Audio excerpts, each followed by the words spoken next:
ए, कौन हो तुम? पहचाना नहीं? मैं हूं। मैं कौन? कृष्ण। किशन?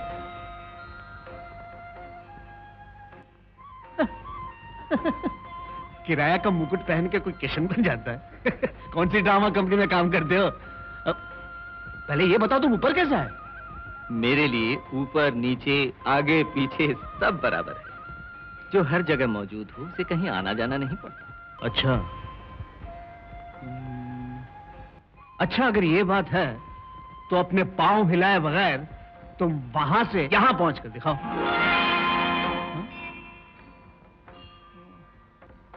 अब यहां कर बताओ।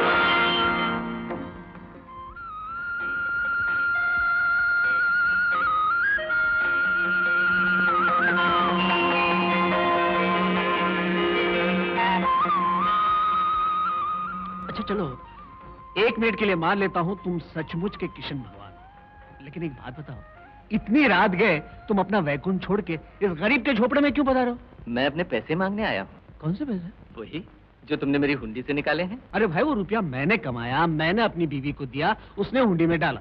मुझे जरूरत थी, मैंने निकाल लिए। उसमें कौन सा अनर्थ हो गया? अनर्थ रुपया निकालने में नहीं, तुम्हारी मैं में है, मेरा में है। तुम्हारा अहंकार ओंकार से ज्यादा ऊंचा गूंजता है। देखो, ये अहंकार और ओंकार के झंझट में मुझे मत डालो। सीधी बात करो, हम बैंक में रखा हुआ अपना रुपया निकाल नहीं सकते? रुपया तुम्हारे हिसाब में जमा हो तो तुम निकाल सकते हो, परंतु तुमने दूसरे के हिसाब में जमा किया हो तो तुम नहीं निकाल सकते। ये रुपया मेरे नाम में जमा था, इसलिए मेरा हो गया। कितना आसान है इस तरह हंस के कहना वो रुपया मेरा हो गया।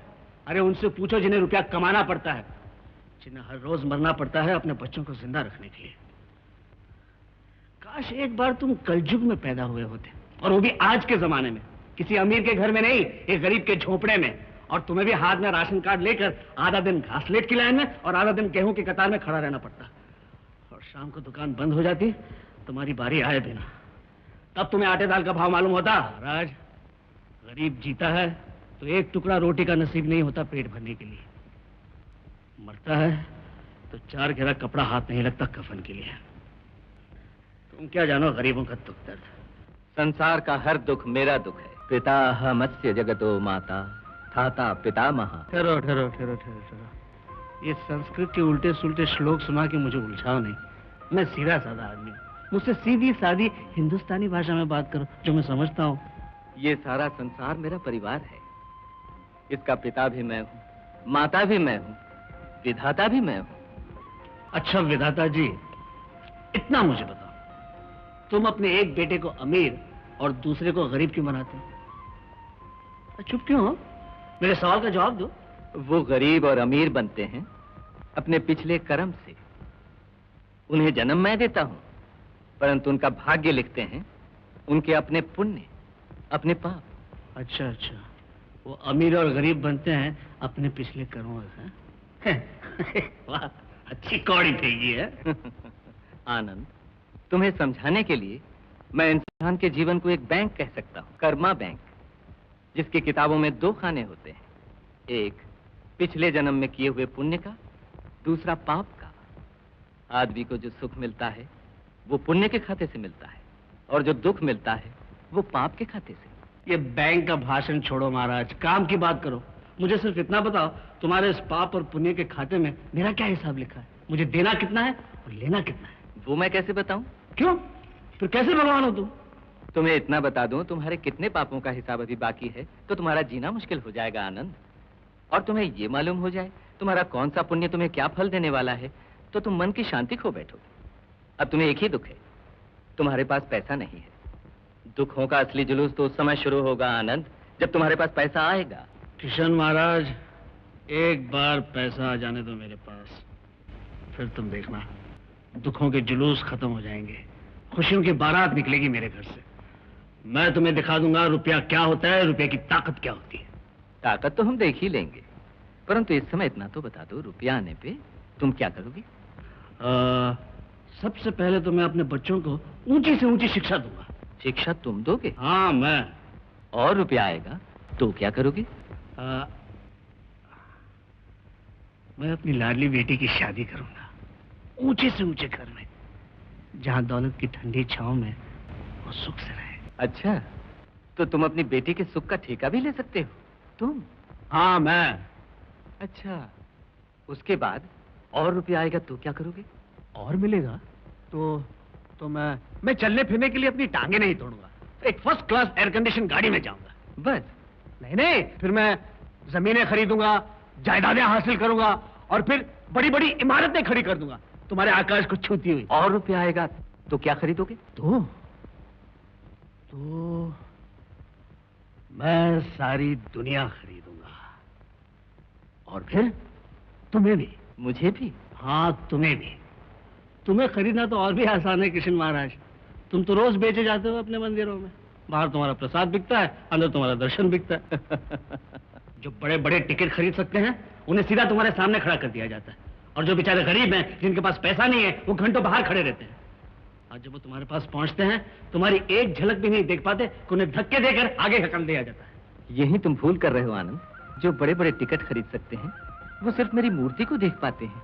जो पैसा नहीं भक्ति लेके आते हैं मेरे पास, उन्हें मूर्ति के नहीं मेरे दर्शन होते हैं, मेरे। बुरा न मानो तो एक बात कहूं कृष्ण महाराज, तुम दर्शन भक्तों को देते रहना, मेरे पास तुम सिर्फ दौलत भेज दो, सिर्फ दौलत, रोकड़ा। अच्छा, तो सिर्फ दौलत चाहिए ना तुम्हें? हाँ। दौलत तुम्हें मिल जाएगी। मिलेगी? कब? बहुत जल्दी। अच्छा, कितनी? वो तो मिलने पर तुम्हें मालूम हो ही जाएगा, पर इतना तो बता दो, मुझे क्या दोगे? कमीशन है? कमीशन? तुम भी एजेंटी का धंधा करते हो क्या? क्यों? ये मंदिरों में सोने चांदी के अंबार लगे हुए हैं, वो काफी नहीं है तुम्हारे लिए? खैर, अगर तुम उतर ही आए हो सौदेबाजी पर, तो मैं भी पीछे हटने वाला नहीं हूं। मैं तुम्हें 1000 रुपये 50 दूंगा। बोलो, मंजूर है? मंजूर है, परंतु आनंद, तुम अपने सौदे से पलट नहीं जाना, और याद रखना, हुंडी का हिसाब अलग होगा, कमीशन का अलग। ठीक है, वादा मत भूलना।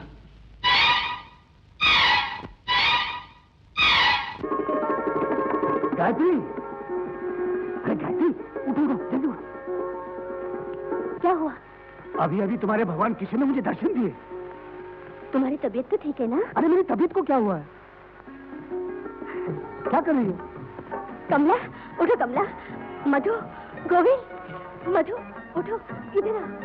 चलो, सब अपने पिता के पांव छो, इनके चरणों की धूल लो। क्या हुआ माँ? इनको नींद में भगवान के दर्शन हुए। अरे मैं नींद में नहीं था, मेरी आंखें खुली थी जैसे अब खुली है। नहीं माँ, पिताजी को भगवान के दर्शन कैसे हो सकते हैं? ना ये पूजा करते हैं, ना उसके भजन गाते हैं। आप बताइए कैसे दर्शन हो सकते हैं भगवान के? अरे ये दर्शन वैसे नहीं थे जैसे भगवान अपने भगत को देता है, वो तो हुंडी के पैसे वसूल करने आया। मैंने तो तुम्हें पहले ही कहा था, तुमने उसकी हुंडी से रुपए निकाले हैं, वो तुम्हें चैन से सोने नहीं देगा। अच्छा पिताजी, एक बात बताइए, ये भगवान लगता कैसा है? शाहू मोदक जैसा या महिपाल जैसा? बिल्कुल ऐसा जैसे उस मूर्ति में लगता है। वैसे ही कपड़े, वैसे ही गहने पहन रखे थे क्या? हाँ। गहने सोने के थे या पीतल के? उसके हाथ में बंसुरी थी या सुदर्शन चक्र? बंसुरी होगी तो बजाय जरूर होगी। पिताजी धुन कौन सी थी? अब मुझे याद नहीं। याद नहीं? एक काम करिए, उसके हुंडी के पैसे वापस मत दीजिए, वो आएगा धुन याद कर लीजिए। मैं भगवान से गीता पढ़ना चाहती हूँ, जब वो आएंगे तो मुझे बुलाएंगे। मुझे भी पिताजी, मुझे भी। योगी राज से कहिए मुझे उनसे योग सीखना है। कहीं मैं भी सीखूंगा पिताजी, मैं भी सीखूंगा योग। लोग तो मेरे पीछे ही पड़ गए। जान छोड़ो मेरी, मैंने कोई भगवान भगवान नहीं देखा है। जाओ सो जाओ, तुम भी आ। हाँ जी।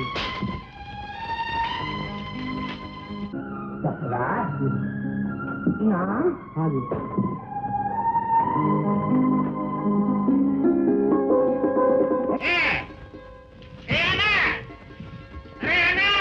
आया सेठ आया। क्या बात है सेठ? तेरा हार्ट फेल ना हो जाए तो एक खबर सुनाओ। आप कोई भी खबर सुनाइए सेठ, ये मेहनत करने वाले का हार्ट है, आसानी से फेल नहीं होगा। 10,000 के इनाम की खबर सुनकर भी नहीं। 10,000? मेरा इनाम निकला है? देखना था। इसमें लिखा है? हाँ। अरे सेठ,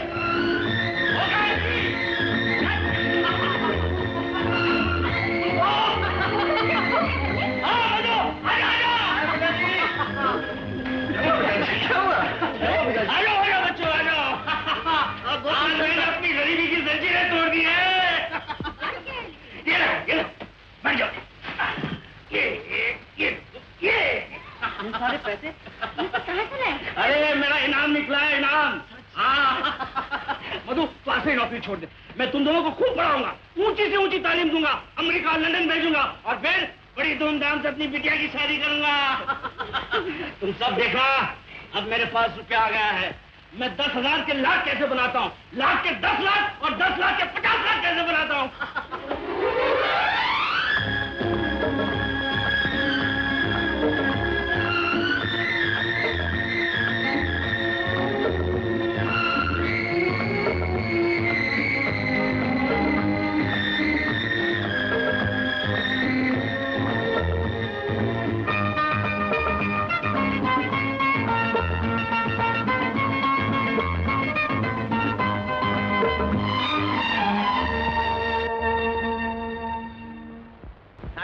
सेठ जी।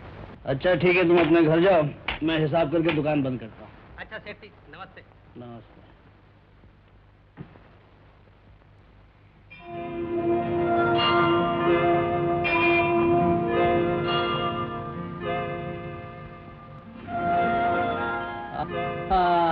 आइए आइए कृष्ण महाराज। बड़ी लंबी उम्र है तुम्हारी। अभी अभी मैं तुम्ही को याद कर रहा था। क्यों? पिछली बार तुमने कहा था ना कि मुझे माल मिलने वाला है, कब मिलेगा? माल मिला नहीं तुम्हें? ये दुकान तुमने कहाँ से खरीदी है? महाराज, ये दुकान मैंने अपनी मेहनत और अकल से कमाए हुए पैसों से खरीदी है। आनंद, सिर्फ अक्ल काफी नहीं होती कुछ पाने के लिए। अक्ल को एक चेक समझो जो कर्म के बैंक में प्रस्तुत किया जाता है। पुण्य के खाते में कुछ बचा ना हो तो अक्ल का चेक फेल हो जाता है। अच्छा अच्छा अच्छा, तो तुम्हारा कहना है ये जो कुछ मुझे मिला है कर्म के बैंक से मिला है? और तुम उसकी कमीशन वसूल करना है? मैं सब जानता हूँ, मेरी पत्नी ने मुझे पहले ही बता दिया था। तुम उस वक्त तक लोगों को चैन से बैठने नहीं देते जब तक वो तुम्हारी पाई चुका नहीं देते। 1 करोड़ रुपए की सलाह देता हूँ तुम्हें। सरकार ने लोगों से करोड़ों रुपए लेने इनकम टैक्स के। तुम इनकम टैक्स ऑफिस पहुंच जाओ, उनसे अपनी कमीशन तय कर लो और टैक्स वसूल करा दो। इसमें सरकार को भी फायदा होगा और तुम्हारा भी भला हो जाएगा। क्यों, क्या ख्याल है?